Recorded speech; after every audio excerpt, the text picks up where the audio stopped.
the H.A.T.A.E podcast.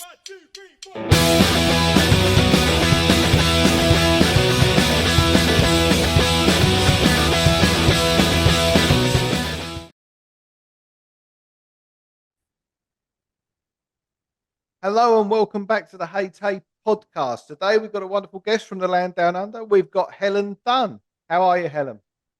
I'm very, very well, thank you. Thanks for having me. No, absolutely. Our pleasure to have you. Now, Helen, as you will find out, is a lady of many hats within hairdressing and the hairdressing industry. So let's start from the top then, Helen. How did you get involved in hairdressing? Well, it is something, it's funny when you ask that, but it is something I always wanted to do, even as a little girl. So it was hard for me to go for interviews because saying that just didn't seem to be enough, but it's always been in my heart. So it's something that I just knew I always wanted to do. It was do hair. And I lived in, I live in Down Under, grew up in a town about an hour away from Melbourne. And probably at a time when in my town, hairdressing was very sort of Anglo orientated, blonde hair, blue eyes, beautiful, ladies and gentlemen. And my mother is half Irish and half Indian, dad's German. So I kind of had this, multicultural look about me, which probably wasn't like that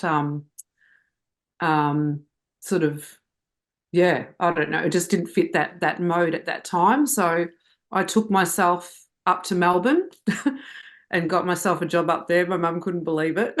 So and that's how I started. So I started in used to catch the train.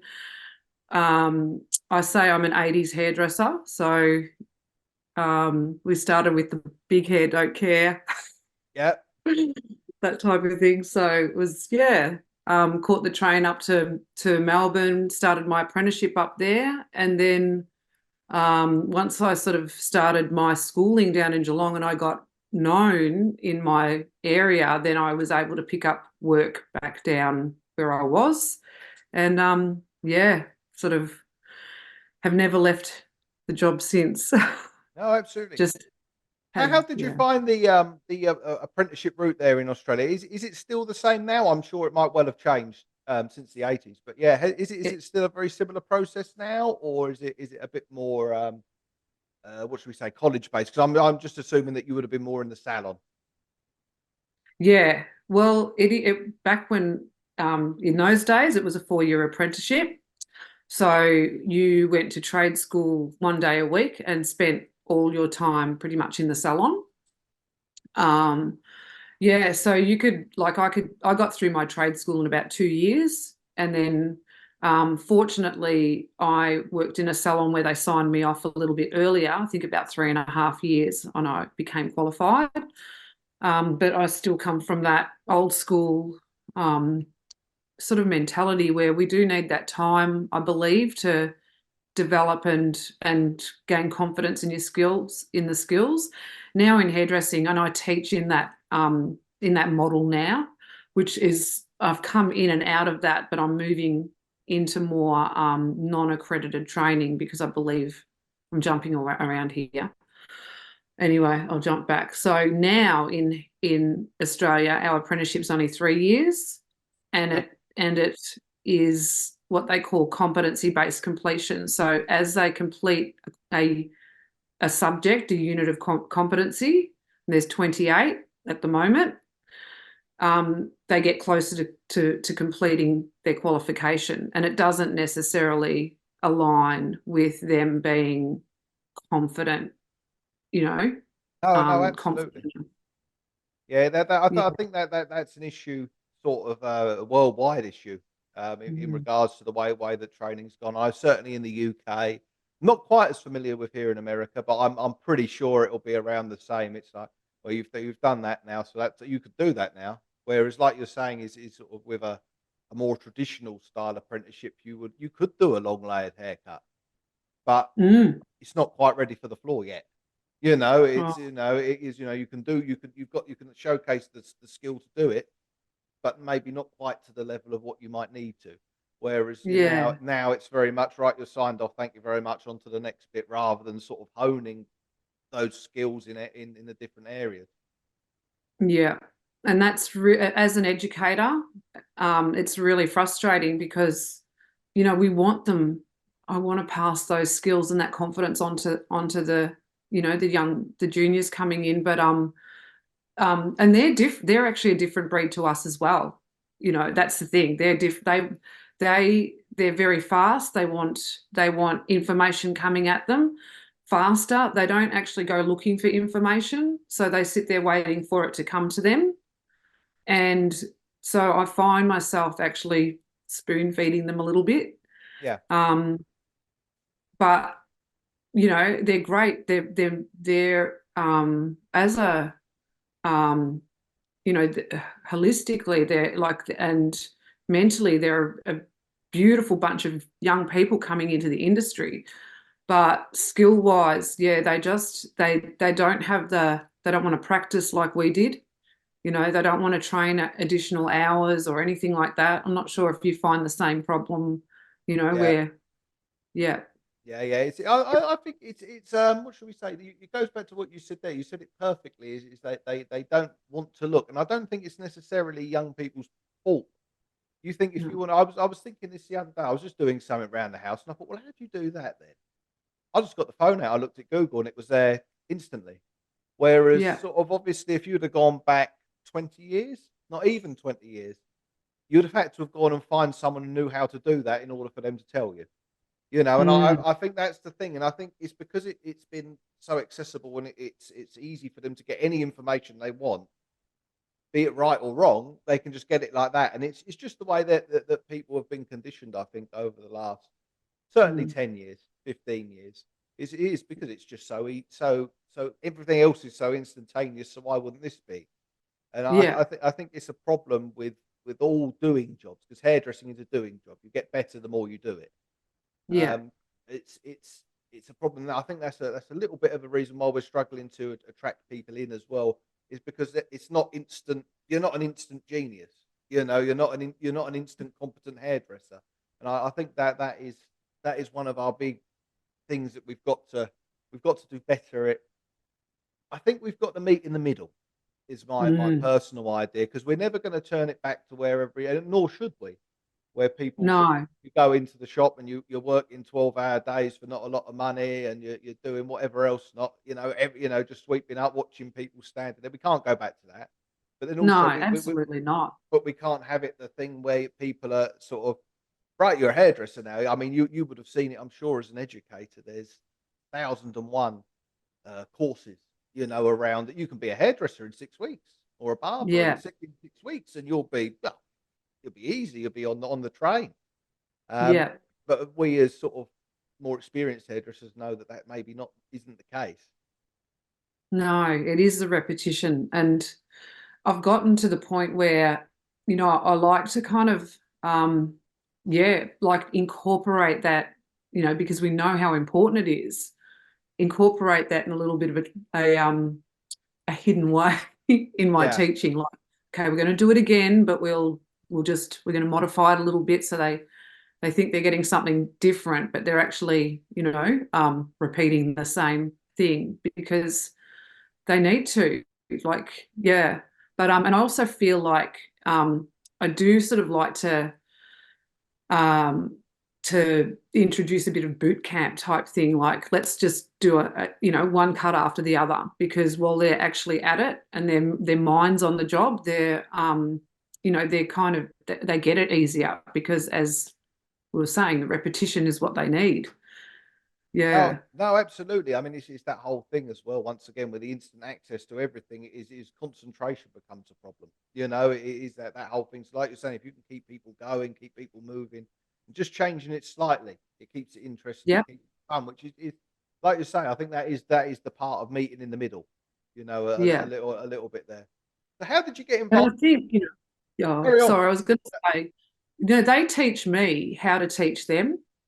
Yeah, And you don't learn that, like, you've done education too, yourself. You don't learn how to be a teacher, in a way. Even when you do a teaching qualification, they don't actually teach you how to teach, Yeah. but so the students actually teach me how to reword something, or how to re-show them something, or yeah, so that they're teaching me how to teach them. So every day I go into the classroom and I'm like, I surprise myself with a new method that I've come up with New thing to pops get up the from message somewhere. to So, them. so how long were you hairdressing before you went into education, and how did that come about? The thing is, I believe like I've always been a teacher. It's really funny because prior to starting hairdressing, I was a gymnast.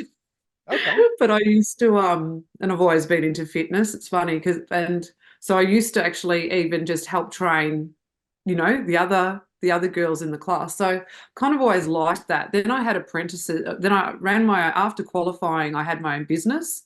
So then I had my own apprentices. So I was training them, and then sold my salon, and which was in Geelong, and went to Melbourne for a little while. And then that's how I kind of got into education. I started working with a product company with Paul Mitchell Systems actually. And yeah, and then that just expanded my will to sort of want to help and educate. Yeah, and then from that, I just sort of, what, life just unfolds, and you just end up in the next, yeah, in that next story. And so, yeah, that's how I got into education. Okay. So So, yeah. did you open an academy, or were you sort of working more sort of what should we say, with individual salons and individual stylists, or is that how you went about it at first?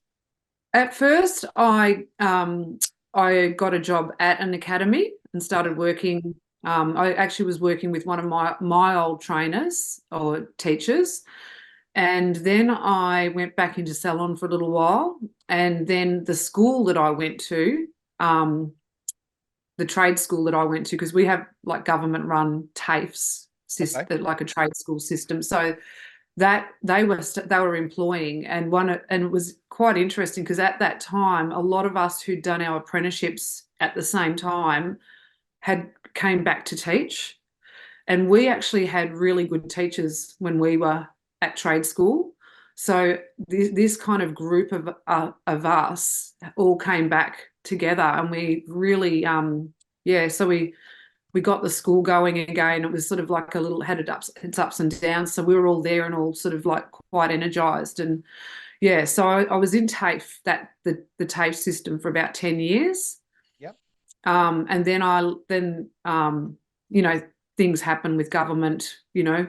and I Yeah. just sort of like thought I've had enough of this. So I got out of it, went into private for a little while.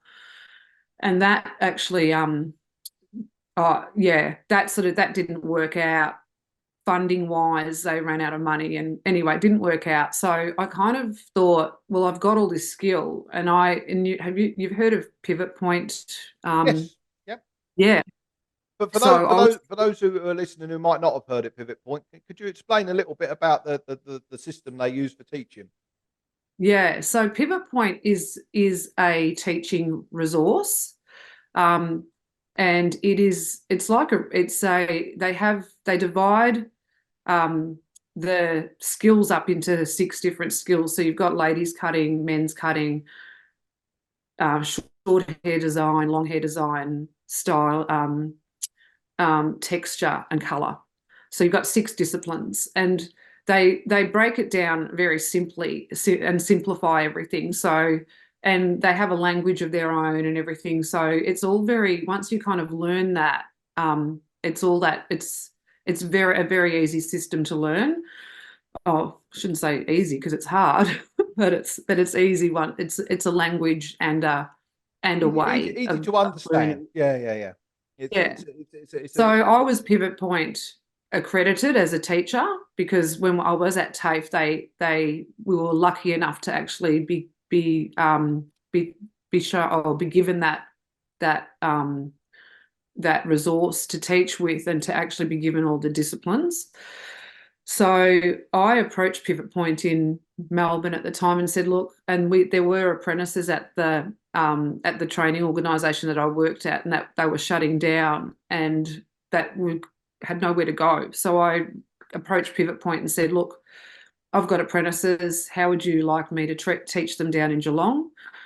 And they said, "Sounds good." And that's how I started my school. So yeah, and it grew from there. So I ended up like with my own sort of training academy, but I was linked with a training organisation that could issue the accreditation. Yeah. So it's sort of evolved since then. But yeah, yeah. How did you find that sort of opening up your own academy, and then, like you say, you're working alongside Pivot Point there? How did you find the experience in opening up your own academy? Obviously, coming from the sort of what should we say, the state funded system, it's going to be one way, and then sort of you went into the private, which a lot of places don't necessarily do that very well. As you Yeah, say, funding disappears, or perhaps aren't yeah. being run correctly. And then how did you find that then, sort of you decided, right, it's time to open up my own full-time academy here? At that time, like I didn't need to be like I was you needed to have your teaching qualification and Yep. be an accredited trainer and assessor, and that still needs to be upgraded each time they renew the qualification. If you're in that, if you're training Australian accredited courses, you need to upgrade as well. And so at that time, I basically set up a contract, so it was easy for me to do that. So I Okay. didn't go through the whole system of actually having my own registered, like it Yeah. was. I had a business, my own business academy, but registered under that system. I didn't have to do that, and I still wouldn't do that now. Okay. Yeah. I can um, imagine it's a bit of a faff. oh, I that's what I want to get away from now. I'm done with it. Yeah. um, but like I believe, it's got its better, it's a necessary, evil, but um I'd rather do the non-accredited training and give people, like just be inspired by, just let's do this, let's do, Yeah. yeah. Sort of run it yourself to a certain point. And when enable to do that, is that something that Pivot Point help you with? Is that you can sort of create your own curriculum as well alongside that, or? Not, yes, not like Pivot Point now don't have an academy in Australia anymore. They only are a resource creator. Okay. So they create resources alongside the Australian qualification for the Australian qualification. So, Okay. and they run courses and things like that. But as an academy for people entering the industry, they don't do that anymore, Okay. unfortunately. So during my time with Pivot Point, they were moving out of that, and so they end up selling their student base back into TAFE. So I ended up back in the TAFE system, Okay. contracting to them. Yeah. But that's all, like, yeah. So yeah, and that's the thing. Yeah. So yeah, they still do non-accredited training as well, or additional training. And but it's actually very big in Australia now. A lot of um, salons are looking for, outside education, Yeah. just because it is more stimulating and more exciting. Oh, absolutely. I think that's certainly the case, certainly in the US and the UK as well. Salons are now looking more towards that, the external ideas. Mm, Like say, you're getting a lot of young people coming through, and by the time they finish if they finish the education, which is another problem here that I found in the UK. I mean, when I did my apprenticeship, there was 25 of us started and 12 finished. And that mm, that was 15 years ago. So it's like, and that external education also helps keep people, the more experienced stylists up, and I think it helps keeps the newer stylists more interested as well. yeah, Um, yeah, that which definitely. is the thing that we aim to do. I mean, as a thing, sort of, what do you teach? Do you teach coloring? Do you teach cutting, styling? All of that, Bit of all of that. But I, when I, with my non-accredited teaching, it's cutting color currency. It's cutting color and design styling. But yeah, um, yeah, it's really pretty much anything that they want. But I love cutting and I do love color. So um, just teaching what's going on in the industry at the moment and how to get there. Like also my daughter, she's a hairdresser as well, okay, and Grace has 3 salons. So I'm immersed in her like environment as well. So and she's got around 25 staff. yeah, So and it's great because we're just, their work is absolutely stunning. Like I'll send you some info. I'll send you one of, so one of her website links so that you can have a look. But they're just they've got such beautiful, technique. And so that's what I like to share is what's going on out there. And they stay up to date because they're always seeking external, inspiration as well. so what was your daughter's salons called? It's called Style and Grace. Okay, superb. So if Yep. people want to check that out, go and have a look. And Yeah. do you still work in the salon as well on clients, or Yeah. yeah? And have you always done that throughout being an educator? Yeah, I have. Because yeah, I love it. But I couldn't, like, as you know, your body just doesn't support the work like it used to when you were younger. But and I like to give my clients something different. So when, I'm thinking about that client before they walk in the door. So when they often joke that they don't get a consultation with me because they just get what I tell them that they're getting. Yeah, yeah. But when you get to a point, see, that's what I think we need to bring a bit more back of as well. Is that you come to see the hairdresser to get a haircut. They will sort of understand a little bit more perhaps what works and what doesn't work. And it's like you say, it keeps that fun and varied, and it keeps it. It's good for business as well. Keeps Yeah, people coming back and doing different things. It stops that sort of staleness developing, so people won't look elsewhere, so to speak, because they know they can get they get something different every time, or different when that's they right. want it. Yeah. You'll Do you get this and you will like it. absolutely, quite right. No, do you work But, in your daughter's salons, or do you work in a different space? well, I say she works in my salon. Yeah. She When runs you're her business from my salon. okay.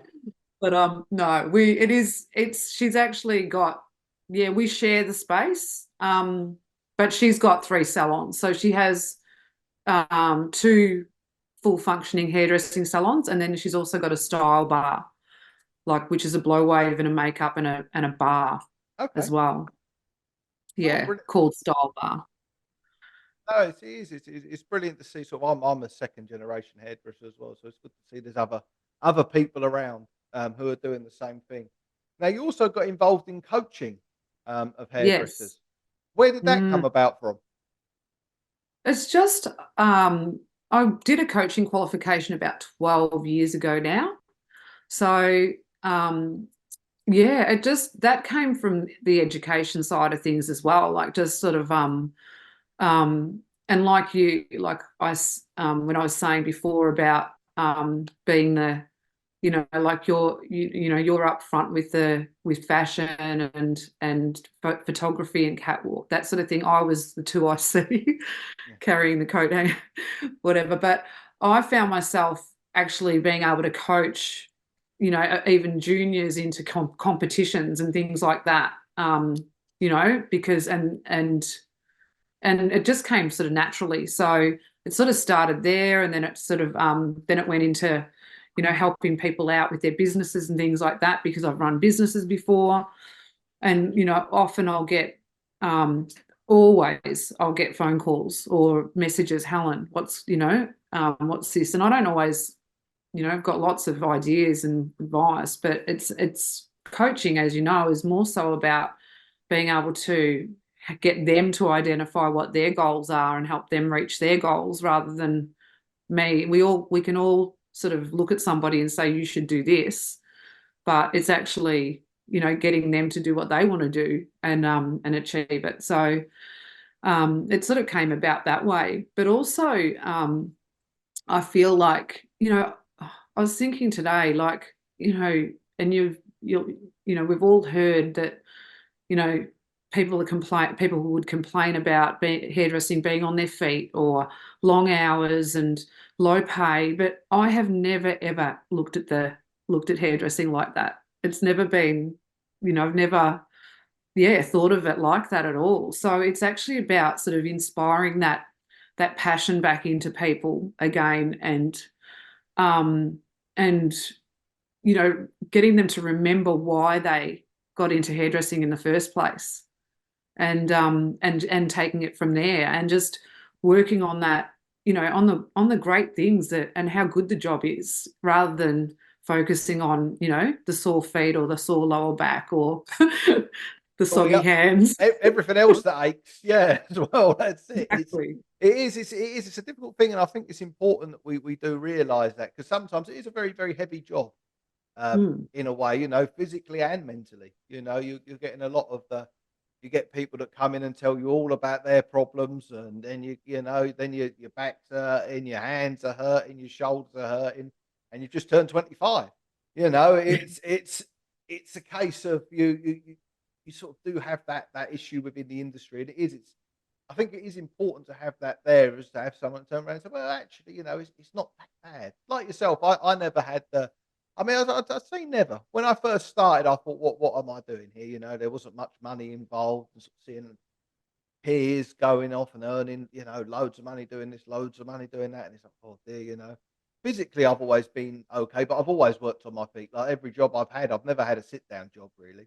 This is as close as I've ever No. got to a sit down job. We It's sit on cutting stools. yeah. I did adopt a cutting stool at one point, but I stopped quite quickly. I kept rolling around the place, and yeah, it was a terrible thing for me. No, I was having too much fun. But yeah, it's important. I mean, what sort of aspects do you coach on then? Is it purely business, or does it go into sort of the more personal aspect as well? Well, another like multifaceted, what is it, multidimensional personality of mine is my spiritual side. So um and I feel that once we sort of like tap into that element of ourselves, that kind of like, what's our purpose, what do we want to do, what do we want out of this, because often we're moving that aside to please other people, or because we think we should be doing this. So when we start to tap into that and go back to that, we start to find our purpose again and our reason for doing it. So my the coaching that I do now is more about purpose and vision, and still creating and achieving and setting goals and being clear on that and making it happen, but doing it from a purpose um, pathway, rather than just, okay, we need to make X amount of dollars and we've got to sell this amount to this client, and dollar per head and things like that, like, which is kind of um it happens in the industry. We have that coaching going on, which is good and important, but it can also be a bit of an ick for people as well. So um and because we don't do it, we don't work for nothing and we do Yeah, want to make money, but we want to make it and feel good about it. So that's kind of where I come from. So it's about aligning your purpose and your business with the outcome that you want to achieve. And then also, I'm not sure about you guys, but staffing is really hard to yeah, find here in Australia, everywhere. Like, I'm not sure, but we lost about 20% of our industry to COVID. Um, 20% of our hairdressers actually packed up their tools and went home, and either worked from home or stopped. yeah. So we're in the rebuilding stage.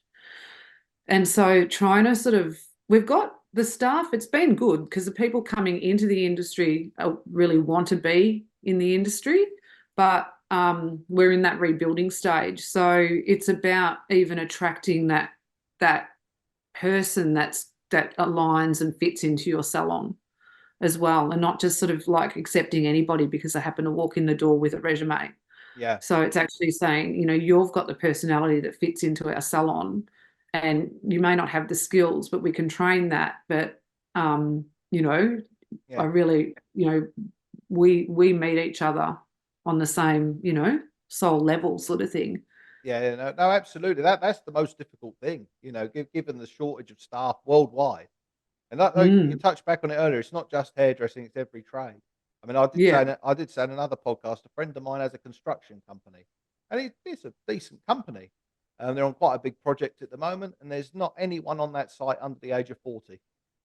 oh, And he said, I told him 20 years ago, this was going to be the problem. I think this is also a thing with hairdressing, but I don't think we market ourselves well enough um, no, to younger people. Not in the slightest. We need to get something going that shows the career paths you can take as a hairdresser.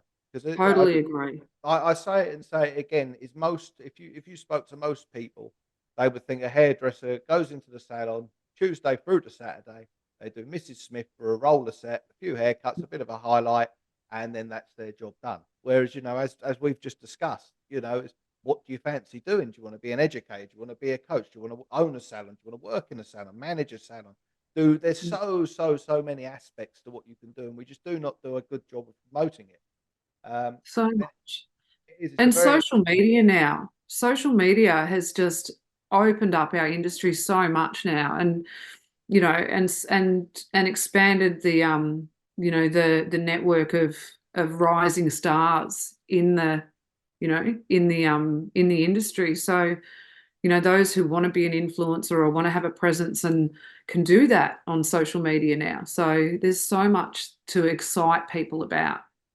certainly. There's so much we can excite people about. I think we also need to get what should we say, more influences on the more on a different side of social media as well. Because I feel that sometimes with a lot of the social media influencers, people like that, it's a very one-dimensional thing, and to be honest, if I had seen it as I mean, I went into hairdressing a bit later, 22, but if I didn't have my parents in it and I had seen that side of it, I'd have never ended up in hairdressing. And I know quite a few hairdressers who also feel the same way as that. "Oh, this isn't for me," really. Mm. But knowing the other side of it, that you can run a business, you can earn really good money, you can do whatever Yeah. ever you want to do. You can quite literally set your own hours, do as you please, and have a nice time doing it. I think we need to push that, and like you're saying, with that more sort of holistic spiritual idea within hairdressing, is a Mm. brilliant way to go about it because it's I think as an industry, I don't like generalizing, but I'm going to for this point.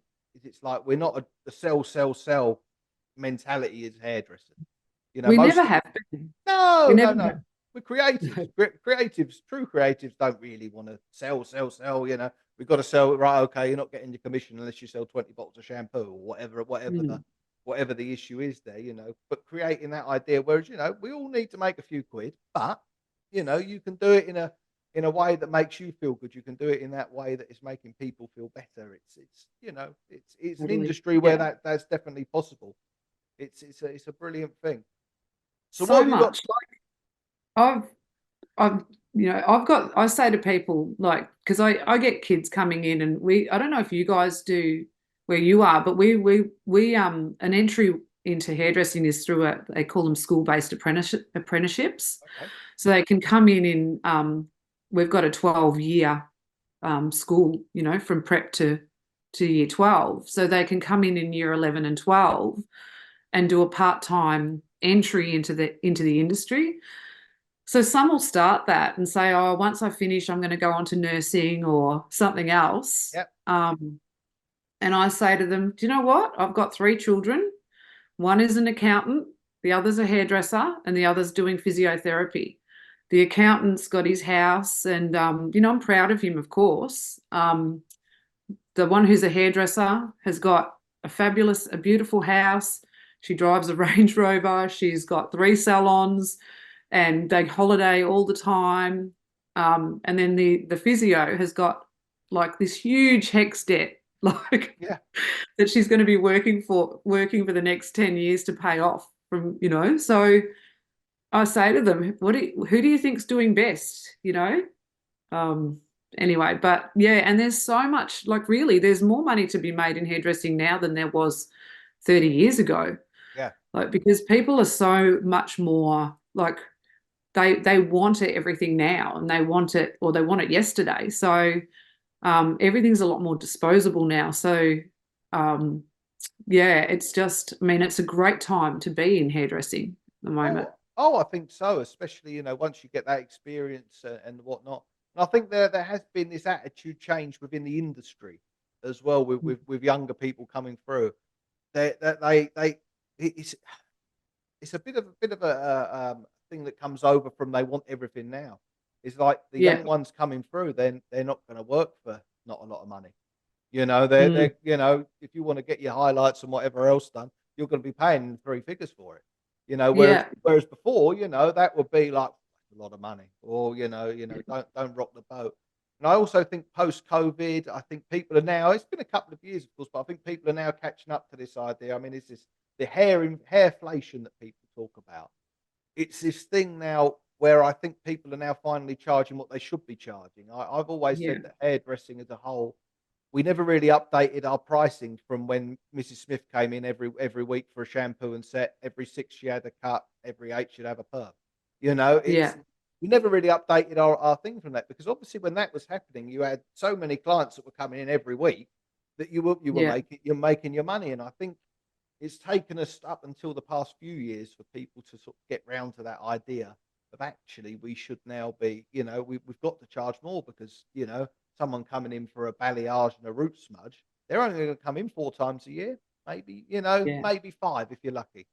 Yeah. So as we have now, I think we're starting to grasp it now, and I think the youngsters coming through have helped that as well. In Yeah. Oh, regards to, for sure. this is how we got to do it. Otherwise you just can't survive. It's Yeah. simple as that. It's simple as that. The other thing I feel though is talking to young people um is there is sometimes a little bit of a self-worth thing, like I had a student a couple of weeks ago and we were talking about there's a unit of competency about just the compliance side of hairdressing, and what if a client you know, what if something went wrong, and what would you do? And she said, oh, I'd give her a free product or whatever. And I'm sort of saying to her, well, why would you do that? Why would you, do you go to the doctor and something doesn't go right and he gives you a free medicine, or, Yeah, yeah, or something like quite right. Yeah, whatever it might be? Or do you go to the motor mechanic and your car's still leaking, so he decides to give you a new engine for nothing, or whatever yeah, it yeah, might be? And I said, why do we feel like we need to actually buy this client? you yeah. know why do we feel like that? And so I had this, and that's another thing about the coaching, is actually helping people with that self-worth. Because um yeah, once I sort of like said that to her, I said, do you feel better if somebody gives you something, and is that going to make you go back to that place? And so just sort of like making them kind of understand um that it doesn't always work. Yeah, so I feel like we have that constant justifying why we do what we do, and why we need to be paid for what we do, all of that. No, It's no, just quite right. I'm glad you yeah. touched on that there, because it's something that I believe. I mean, I've said it before. We have a confidence crisis within the industry. The whole thing Mm, you're saying about, appeasing clients who, perhaps are probably unappeasable. yeah. Unless it, something you have really, caused the problem. Most of the time, it's not entirely the hairdresser's fault at all. But we also No. think that the thing that irks me the most is whenever I see someone post that they're putting their prices up. We're putting our prices up. and they apologize for it, you Mm. know, and you think, well, why are you doing that? When I go down to the coffee shop down the road and they put another 10 cents or a dollar or whatever it is on my coffee, they don't apologize for it. In fact, No, they don't even let me know. It's no. not until I go and you know, pay for it. Oh, you know, in fact, most Oh, of the time, hang on. yeah, hang on a minute, yeah, we've got to I've got to get some more change out here. But Yeah, that's it, and I think that's something we need to get hold of as well. And people like yourself coaching people of all sort of experience levels in hairdressing is something we yeah, need to get a handle on. And I think that is it's a brilliant thing to do because yeah, we need to, it's I understand how it's very difficult because it's very personal. You know, yeah. there's not many industries like you say a mechanic or a builder one. You don't build that personal relationship with people. You know, I mean, No, yourself as a more experienced hairdresser, you've probably gone through families of people. They've done the nan, the mum, the daughter, and you're probably getting close to doing the you know the daughter's daughter or the son. You know, it's I know with my father. You know, I think he's on. I think he's certainly on grandchildren now, but I don't think he's on great grandchildren just yet. But he's probably not far off. You know, yeah, it's so it is and you build those relationships with people, and I feel sometimes that makes us think we must justify sort of, oh well, you know, they're nice though, aren't they? You know, and oh well, you know, don't want to rock the boat because we like them, and you've got that they've got a little bit of you, and you've got a little bit of them type of thing. And I think yeah, that's something we need to create. And like you're saying with the coaching there, I think that helps create those barriers a little bit yeah, better. They don't have to be hard barriers, but they certainly have to be firm. You know, and yeah, well, you know, this definitely. is a business. As much as I like having you in, you know, Yeah, it's you know, this is what I do. yeah. Yes, it's definitely a collective consciousness when it comes to that in our industry, which it'd be nice to kind of clear that a little bit. Yeah. Get that kind of that value and that self-worth, you know, lifted a little bit more. But No, I think there's we still could. so many other good points to it as well, though. Oh, absolutely. You know, and if we can, it just helps grow the industry. Now, with your coaching, do you do, and the education we can talk about there as well? Is that all in person or do you do online as well? On both, yeah. So yeah, I've got like coaching is either one-on-one or collect like with in groups as well. So with I'll get a couple of people on Zoom together and we can do talk about different topics and give them some work to do on that sort of thing, or else it's one-on-one. And then um I'm doing face-to-face education, like hands-on, but I am just about to put that on out there online as well. So what I'll be doing is actually like taking a class, and then that class will also be videoed so that people can tap into that. Um, because what I find is, as you know, there's so much online at the moment anyway, but from teaching juniors, like there's I'm just recalling even today, the way they hold their scissors and where they put them and things like that just don't actually get touched on in those videos because they just go straight into cutting, and when I watch those videos, I'm thinking it just confirms to me that I'm teaching them the right thing, but it doesn't get taught because they're not breaking down every little step that they need to know. So even today I was saying you need to run, like when you're cutting underneath your hand, you need to run your scissor along your third finger, so that you've got some balance. And they're like, because they're trying to cut midair, Yeah, yeah. like just, I said, no wonder why your line's crooked. Yeah, yeah, So exactly. You're going up and down and whatnot. Like you say, is that's a brilliant thing to do. So much education I always find is geared towards intermediate to advanced. yeah, You know that rather than the like you're saying there, is like how do you hold a pair of scissors? How do you hold the comb? You know, yeah, what about your positioning? You know, how you're holding things, where your arms are. You know, yeah, it's something that is very much needed. You know, because you can you it's yeah. a brilliant resources out there. But you know, if you've got to know where you're going to start in order to sort of move on to do those things and execute them very well. Yeah. Yeah. And where's that going to be available? Your education. Where or when? Where and when? Where and Yeah, when? where it will be, I'll do it online. I'll be zooming, I'll be videoing them on Zoom, like, and then I'll put them up on my I'll actually just run like private Facebook groups. So it's going to be very Okay. easy to access. Okay. Um, just yeah, that'll just be how it starts and as it goes. And I'll probably just have them up for maybe, for each group that come in, they'll only go up for a certain amount of time, and then I'll because I'll have that much, like, so I don't want to bombard the page with, like, so I'll start a group, they'll be accessible, and then I'll start another one, because there's Yeah. always something, you're always kind of upgrading. Even like I said, when you're teaching, you're always there's something new coming out, or there's something, like I said, the students teach me how to teach them, so you're kind of modifying that class and that lesson all the time. No, absolutely. That's the best way to do it. Is to continue evolution of things.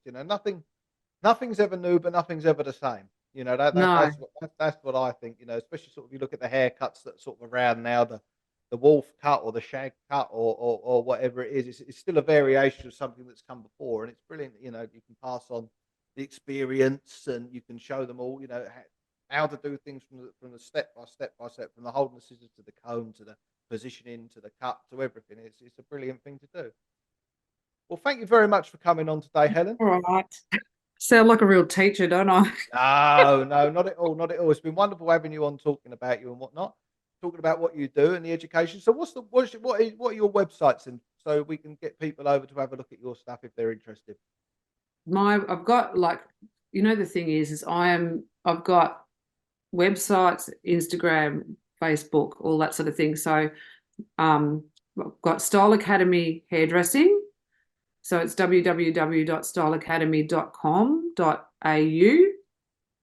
www.styleacademy.com.au. No, sorry, Wonderful. www.styleacademyhairdressing.com.au.